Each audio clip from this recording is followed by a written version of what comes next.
Breaking news చూస్తున్నారు. నల్ల సముద్రంలో హైటెన్షన్ నెలకొంది. ఒక వాణిజ్య నౌకపై భారత్ దాడి అంటూ కూడా మాట్లాడుకుంటున్న సందర్భం. ఒక వాణిజ్య నౌకపై భారీ దాడి జరిగింది. దాడిలో భారతీయ నావికుడు మరణించాడు. మరో ఇద్దరు భారతీయులకు తీవ్ర గాయాలయ్యాయి. రష్యా సరిహద్దు జలాల్లో, ప్రాదేశిక జలాలు అంటూ ఉంటారు, రష్యా సరిహద్దు జలాల్లో వెళ్తున్న ఎంవి ఉమార్ఫీ వాణిజ్య నౌక, దాని మీద అటాక్ జరిగింది. గ్రీస్ దేశానికి చెందిన కమర్షియల్ కార్గో వెషల్గా గుర్తించారు. రష్యా బలగాల వైమానిక దాడి లేకపోతే మిజైల్ ప్రయోగంలో నౌక తీవ్రంగా దెబ్బతింది. ఈ నౌకలో మొత్తం 10 మంది సిబ్బంది ఉన్నారు. అందులో 3 భారతీయులు. దాడిని తీవ్రంగా ఖండించింది భారత విదేశాంగ శాఖ. ఇటీవల యుక్రెయిన్ తీరంలో నౌకపై జరిగిన దాడిలో 4 భారతీయులు మరణించారు. ఆ ఘటన జరిగి వారం రోజులు తిరగకముందే ఇంకో ఘటన. ఈ 2 విషాద ఘటనలపై భారత్ ఆందోళన వ్యక్తం చేస్తూ ఉంది. దానికి సంబంధించి బ్రేకింగ్ న్యూస్ చూస్తున్నారు. ఇటు రష్యా జరిపిన దాడిగా మాట్లాడుకుంటున్న సందర్భం. అసలు ఏం జరిగింది అనేది మనం మాట్లాడుకుంటే, బ్లాక్ సీ ఇక్కడ కమర్షియల్ వెషల్ వెళ్తూ ఉంది. ఆ కమర్షియల్ వెషల్ వెళ్తున్న సందర్భంలో దాడి జరిగింది. ఈ దాడిలో ఒక భారతీయుడు మరణించాడు. అయితే ఈ ఘటన చాలా ఆలస్యంగా వెలుగులోకి రావడం జరిగింది. దీని మీద విదేశీ వ్యవహారాల శాఖ క్లారిటీ ఇచ్చింది. ఎంవి ఉమార్ఫీ అనే వెషల్ బ్లాక్ సీలో ప్రయాణిస్తున్న సందర్భంలో 18వ తారీఖున రష్యా ప్రాదేశిక జలాలు అంటూ ఉంటారు. అంటే అక్కడ రష్యాకి సంబంధించి, అంటే ఆ ప్రాదేశిక జలాలు అంటే అక్కడ ఆ ప్రదేశానికి సంబంధించిన వాటర్వే లేకపోతే సముద్ర మార్గం, అక్కడ దాడి జరిగింది. అక్కడ ప్రయాణిస్తుండగా దాడి జరిగింది. ఆ టైంలో నౌకలో 3 భారతీయులు ఉన్నారు. దాంట్లో ఒకరు మరణించారు. యుక్రెయిన్ తీరంలో ఈ నెల 19న ఒక కమర్షియల్ వెషల్ ట్రావెల్ చేస్తూ ఉన్న సందర్భంలో అప్పుడు రష్యా అటాక్ చేసింది. ఆ రష్యా చేసిన అటాక్లో 4 భారతీయులతో కలిపి మొత్తం 10 మంది ఉన్నారు. ఆ కమర్షియల్ వెషల్లో 10 మంది ప్రాణాలు కోల్పోయిన సంగతి మనకు గుర్తుంది. అయితే ఆ నౌకలో ఆయుధాలు ఉండడం కారణంగానే తాము దాడి చేయాల్సి వచ్చిందని చెప్పి రష్యా కూడా ప్రకటించుకొచ్చింది. సో ఈ టైంలో మనకు అనిపిస్తుంది, ఎందుకు బ్లాక్ సీ ఎందుకు అంత కీలకం? దట్టు రష్యాకి భారత్కున్న సంబంధాలు గతంలో చాలాసార్లు మాట్లాడుకున్నాం మనం. కానీ ఎందుకు బ్లాక్ సీ అంత కీలకం? ఎందుకంటే ఈరోజు ఈ దాడి గురించి మాట్లాడుకుంటున్నాం. రష్యా సరిహద్దు జలాల్లో వెళ్తున్న ఎంవి ఉమార్ఫీ ఆ కమర్షియల్ వెషల్ అటాక్ గురైన సందర్భం. ఎందుకు బ్లాక్ సీ అంత కీలకం అంటే, మనకి గోధుమలు కావచ్చు, ఆహార ధాన్యాలు కావచ్చు, వాణిజ్యం జరిగేది అటువైపు నుంచే. యుక్రెయిన్, రష్యా ప్రపంచంలో అతిపెద్ద గోధుమ ఎగుమతిదారుల్లో ఒకరిగా ఉన్నారు వాళ్ళిద్దరూ కూడా. అయితే ఈ ఎగుమతులు చాలా భాగం నల్ల సముద్రం నుంచి జరుగుతూ ఉంటుంది. ఈ మార్గంలోకి ఏమైనా జరిగితే ప్రపంచ ఆహార ధరలు ఒక్కసారిగా పెరిగిపోతాయి. భారతదేశం పెద్దగా గోధుమలను దిగుమతి చేసుకోకపోయినప్పటికీ అంతర్జాతీయ ధరలు భారత మార్కెట్పై ప్రభావం పరోక్షంగా చూపిస్తాయి అన్నమాట. అండ్ భారత్కి ఎలా అంటే, రష్యా కావచ్చు, వాటి నుంచి మనం ఎరువులు కావచ్చు, ఎరువుల తయారీకి అవసరమైన ఆ ముడి పదార్థాలను పెద్ద మొత్తంలో మనం దిగుమతి చేసుకుంటాం. వీటిలో కొంత సరుకు బ్లాక్ సీ ద్వారానే వస్తూ ఉంటుంది. ఒకవేళ వార్ లాంటి సిచ్యువేషన్స్ ఏర్పడినా, లేకపోతే ఇటువంటి ఇంటరప్షన్స్, లేకపోతే ఇటువంటి ఇబ్బందికర వాతావరణం జరిగినా, ఎరువుల సరఫరా లేట్ అయిందనుకోండి, మన అగ్రికల్చర్, మన వ్యవసాయం మీద ప్రభావం ఉంటుంది. రష్యా నుంచి భారతదేశానికి వచ్చే కొన్ని ఈ పెట్రోలు, డీజిల్, చమురు ఉత్పత్తులు, పెట్రోలియం ఉత్పత్తులు బ్లాక్ సీలో ఉన్న పోర్ట్స్ నుంచే మనకి వస్తూ ఉంటాయి. ఒకవేళ అక్కడ రవాణా కనుక దెబ్బతింటే సప్లై చైన్ డ్యామేజ్ అవుతుంది. దాంట్లో ఖర్చులు విపరీతంగా పెరిగిపోతాయి. భారత్ ఈ ప్రాంతాల్లో ఉన్న దేశాలకి ఔషధాలని, టీ, కాఫీ, అలాగే మ్యానుఫ్యాక్చరింగ్ ఎక్విప్మెంట్స్ కొన్నిటిని, ఆటో స్పేర్ పార్ట్స్, అలాగే వస్త్రాలు, వీటిని ఎక్స్పోర్ట్ చేయడం జరుగుతూ ఉంటుంది. బ్లాక్ సీలో ఒకవేళ టెన్షన్స్ కనుక పెరిగితే ఈ వాణిజ్యానికి తీవ్ర ఇబ్బందులు ఎదురవుతాయి. అండ్ దాంతోపాటు సముద్ర మార్గాల గురించి మాట్లాడుకున్న సందర్భంలో నల్ల సముద్రం నుంచి బోస్ఫరస్ స్ట్రెయిట్ ఉంటుంది, దానికి మర్మారా సముద్రం ఉంటుంది, దానికి డార్డనెల్స్ స్ట్రెయిట్ ఉంటుంది అక్కడ, అలాగే మధ్యధరా సముద్రం, Suez canal, red sea, Arabia, సముద్రం. ఇలా భారతదేశానికి చేరుకుంటాయి. ఈ మార్గంలో ఎక్కడ ఎటువంటి ఇంటరప్షన్స్ జరిగినా, ఎటువంటి ఇబ్బంది వచ్చినా కూడా మన మీద పెను ప్రభావం ఉంటుంది. మనం అనుకుంటాం అక్కడెక్కడో దాడి జరిగితే మనకేం పోయాలి అని చెప్పి, అందరినీ ఉద్దేశించి కాదు, బట్ ఎప్పుడు ఎటువంటి భావన వస్తే వాళ్ళకి సంబంధించి ఎప్పుడైనా అలా అనుకుంటే కనుక ఇదిగోండి ఇలా ఉంటుంది. రష్యా ఇది కోరుండి చేసింది అయితే కాదు. అఫ్కోర్స్ భారత్కి రష్యాకి ఉన్న ఆ రిలేషన్స్ కారణంగా సోవియట్ యూనియన్ నుంచి జరుగుతుంది, బాగానే ఉంది.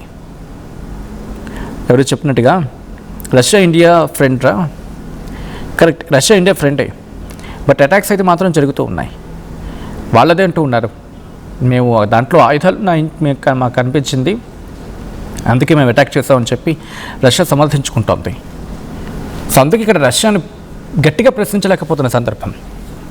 సాధారణంగా ఇదే స్థానంలో ఒకవేళ యుక్రెయిన్ ఉంటే బహుశా కొంచెం గట్టిగా భారత్ ప్రశ్నించి ఉండేదేమో ఇఫ్ ఇన్ కేస్, ఎందుకంటే మనం రెండింటిని ఈక్వల్ డిస్టెన్స్ అని చూస్తాం, బట్ మోర్ ప్రిఫరబుల్గా అనుకున్నప్పుడు రష్యా మనకి అన్డౌటెడ్లీ వితౌట్ ఎనీ డిస్ప్యూట్. ఎందుకంటే మనకి S-400 కావచ్చు, మిలిటరీకి సంబంధించి ఆ సప్లై విషయంలో ఈవెన్ అమెరికా రెస్ట్రిక్షన్స్ పెట్టినా మనకి రష్యానే కదా ఆ టైంలో తోడుగా నిలిచింది. S-400 కావచ్చు, డిఫెన్స్ ఎక్విప్మెంట్లో మనకి రష్యా ఎప్పుడూ చేదోడు వాదోడి. దాంతోపాటు పెట్రోలియం ఉత్పత్తులో లేకపోతే ఈ ఆయిల్ విషయంలో ప్రపంచం అంతా కూడా రష్యా నుంచి ఆయిల్ దిగుమతి చేసుకోవడానికి ససేమిరా అనుకున్నప్పుడు, శాంక్షన్స్తో ఉక్కిరిబిక్కిరి చేస్తున్నప్పుడు భారత్ ఒక్కటే అమెరికాను ఎదిరించి తెగించి రష్యా నుంచి మా దేశ భవిష్యత్తు మాకు ముఖ్యం, మా దేశ యువత మాకు ముఖ్యం, అండ్ మా దేశానికి సంబంధించి సంక్షేమం మాకు ముఖ్యం, అది తప్ప మాకు మీరే కొనడం కాదు అని చెప్పి అన్న సందర్భంలో తెగించి రష్యా నుంచి ఆయిల్ని కొనడం స్టార్ట్ చేస్తుంది. ఇంకా అక్కడి నుంచి అమెరికా కన్ను భారత్ మీద ఎప్పటికీ ఉంది. వీళ్ళు మన మాట వినట్లేదని చెప్పి ఆ గుర్రు అయితే ఉంది. ఇన్ఫ్యాక్ట్ వెస్ట్రన్ కంట్రీస్ దాదాపుగా అన్నిటికీ ఇలాగే ఉంటుంది. ఏదో మనతో సఖ్యతగా చాలా ఫ్రెండ్లీగా మాట్లాడుతున్నట్టు కనిపిస్తారు, కానీ వెనకాల గోతులు తవ్వడానికి సిద్ధంగా ఉంటారన్నలో ఎటువంటి అతిశయోక్తి లేదు. టైం దొరికితే ఓ గొయ్యి తీసేస్తారు, గొయ్యిలో భారత్ను పడేసే ప్రయత్నం చేస్తూ ఉంటారు. ఎందుకంటే రష్యాతో ఈక్వేషన్స్ వీళ్ళకి నచ్చదు, బికాస్ వాళ్ళే ఎప్పుడూ ప్రపంచంలో నెంబర్ 1గా ఉండాలనుకునే ఆకాంక్ష పడుతుంది. But coming back to the subject here it again. అయితే ఒకవేళ బ్లాక్ సీ కావచ్చు, రెడ్ సీ కావచ్చు, Strait of Hormuz, Strait of Malacca, దాంతోపాటు Middle East, Mediterranean Sea, Arabian Sea, Bosphorus Strait, Marmara Sea, Dardanelles Strait, ఒకవేళ ఈ నల్ల సముద్రం నుంచి ఓడలు వచ్చే మార్గం అనమాట. మీరు ఒకవేళ పాసిబుల్గా మ్యాప్ కనుక ఇఫ్ యూ హ్యావ్ మ్యాప్ ఒక్కసారి చూసే ప్రయత్నం చేయండి, అక్కడ పోర్ట్స్ బాగా కనెక్ట్ చేస్తుంది. అందుకని బ్లాక్ సీ మీరు కరెక్ట్గా అబ్జర్వ్ చేస్తే ఇక్కడ ఇస్తాన్బుల్, అమాస్రా, అలాగే శాంసన్, సుమేలా, బతూమి, సోచి, యాల్తా, ఒడేసా, ఇలా కనెక్ట్ చేస్తుంది. యుక్రెయిన్, బల్గేరియా, ఇస్తాన్బుల్ అంటే టర్కీ, దాంతోపాటు జార్జియా, రష్యా, అలాగే క్రైమియన్ పెనిన్సులా అని ఉంటుంది, అక్కడ కూడా డాట్స్ని కనెక్ట్ చేసుకుంటూ ఉంటుంది. అంత కీలకమైన మార్గం అది బ్లాక్ సీ.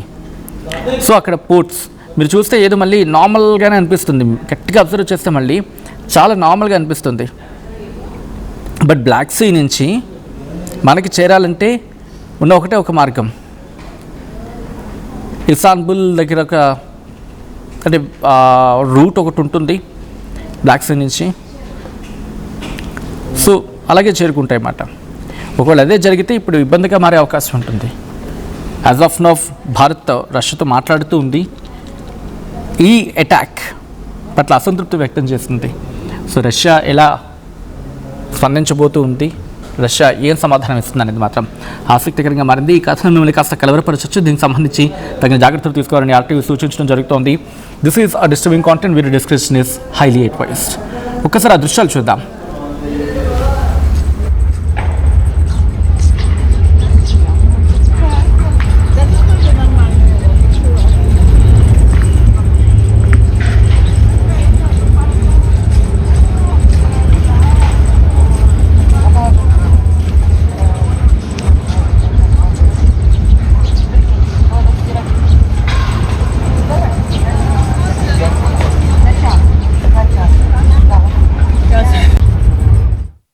ఎప్పటికప్పుడు నయా న్యూ ట్రెండ్ ని మనకు అందిస్తూ అప్పుడు ఇప్పుడు ఎప్పుడైనా మనందరి చాయ్ కిసాన్ ఫ్యూషన్ మాల్ వచ్చేస్తుంది మన ECL కి జూలై 24న గొప్ప ప్రారంభం. ఏం కొన్నావురా? అమ్మకి 10, అత్తమ్మకి 6, అమ్మమ్మకి 4 కేజీలు చీరలు మావా. అబ్బో ఇక్కడ కేజీ చీరలు కొంటే అర కేజీ చీరలు ఫ్రీ అంట. Churidar, men's wear, kids wear 1+1, 2+1 మస్తు ఆఫర్లు ఉన్నాయి. మరి ఇంకా మాంగళ్య ఆషాఢం కేజీ సేల్ అంటే తెలుసు కదా. మాంగళ్య షాపింగ్ మాల్ కేజీల్లో సేల్, టన్నుల్లో ఆనందం. అందరికీ నమస్కారం. నేను మీ అనసూయ భరద్వాజ్. ఆషాఢ మాసం సందర్భంగా మన కాసన్ ఫ్యాషన్స్ ఏపీ అండ్ తెలంగాణలోని 24 స్టోర్స్ లో సరికొత్త ఆఫర్స్ తో మీ ముందుకు వస్తుంది. అంతేకాదంలో ఈ ఆషాఢ మాసంలో మన ప్రత్యేకత కిలో చీరలు కొనండి, అర కిలో చీరలు ఉచితంగా పొందండి. Pure in its form with grace made noble.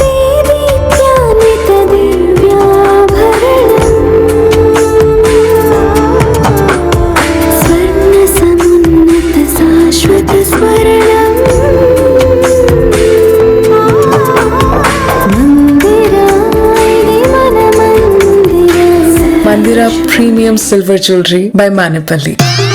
I'm Rishabh, a digital marketing strategist and a football player. I refuse to be one. At Anurag University, be everyone you dream to be. Tournament కి ముందు